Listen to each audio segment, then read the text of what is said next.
It is common for most applications to want to use your iPhone camera. So here, I'm going to show you how to see which application have access to your iPhone camera on iOS 18.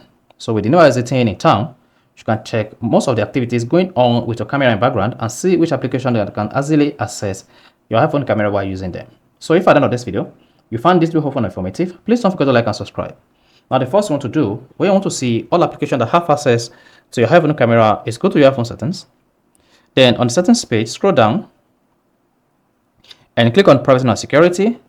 Now once you selected that, I want to scroll down here and locate the camera application. Just keep scrolling. Here you see I have the camera application, and in essence I have 3 apps here that have access to my iPhone camera. Then click on the camera button to open it.